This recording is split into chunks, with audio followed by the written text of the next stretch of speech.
Welcome back, guys. Thanks for tuning in. Thanks for taking the time to spend a little time with me. I always appreciate that, guys. And welcome back to another edition of Madden NFL 17 Film Study. Try not to hold you too long, guys. But what we're going to basically talk about in this particular video is just showcasing how consecutive tackles and physics and things like that shows up pretty well in this example. And that's something that, I don't think a lot of people really appreciate. It used to be a time when this was the type of stuff that I really campaigned for or really wanted to get in Madden ever since Backbreaker came through and, with the physics and basically shook the ground at that moment.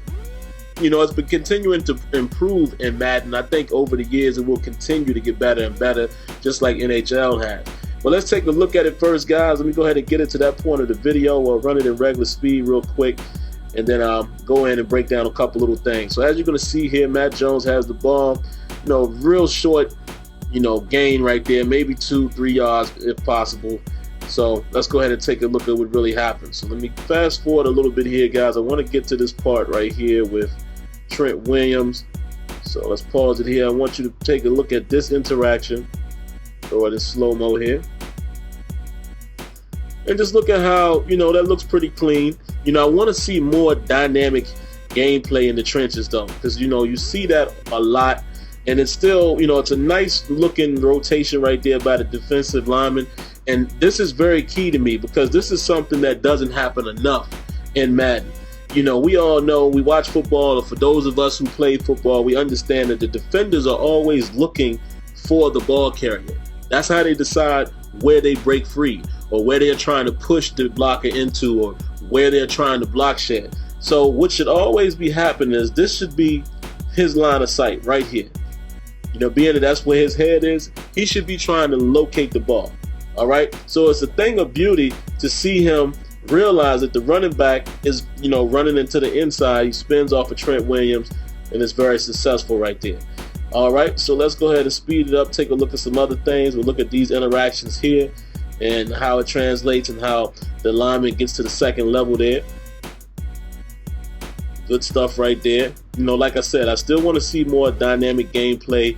You get a little twitch right there as Sean Lee and number 61, interacting with each other. But I still want to see more dynamic and organic, fighting within the trenches. Guys trying to jockey for position and things like that.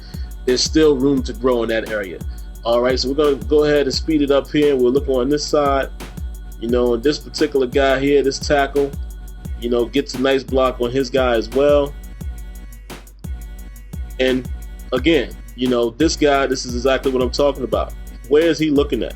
He's not even looking at the running back, or he's not even locating the ball. He's just more focused on the interaction.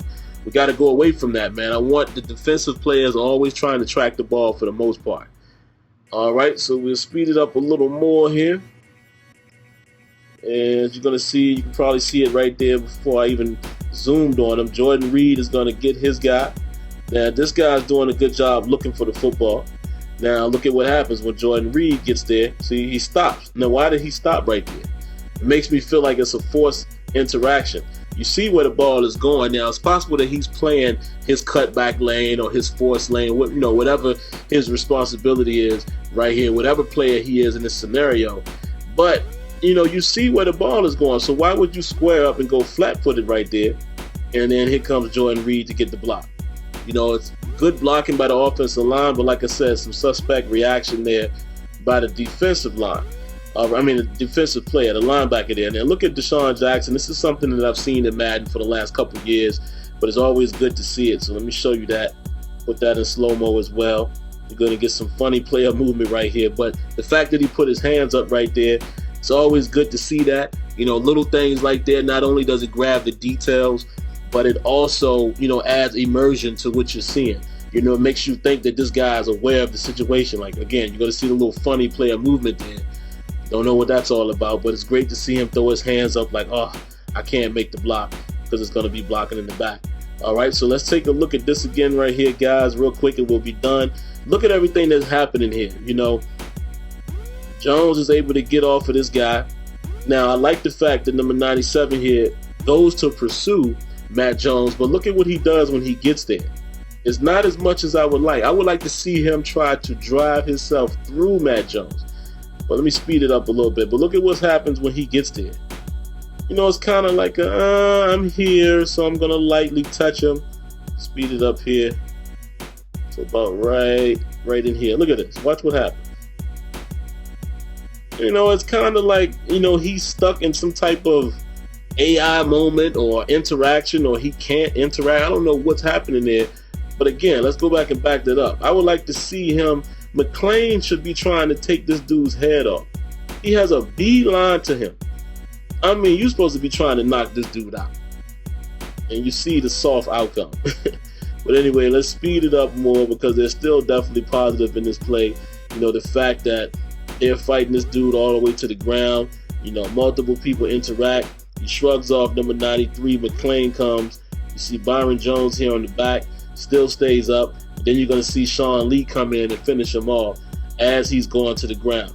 That's good stuff right there. Look at the physics. Look at how his leg and everything moves. Physics is doing a good job. Like I'm telling you guys, the physics engine has come a very long way since Madden 13. It is just my opinion. You don't have to agree, but I feel like this is the best that physics has ever been in a Madden product. And like I said, I assume that it's only going to continue to get better and better. So, you know, it's always a bright spot right there that you have to point out. Let's look at it again right here. And we'll put it in semi-fast motion here. And watch it play out, and then that'll be it. So let me back it up a little bit. There you go. Good stuff, man. Good stuff. Can't discredit that. All right, guys. So that's all I got for you for this particular episode. I appreciate you guys watching. Like always, let me hear your thoughts and comments, and definitely stay tuned for a few short messages.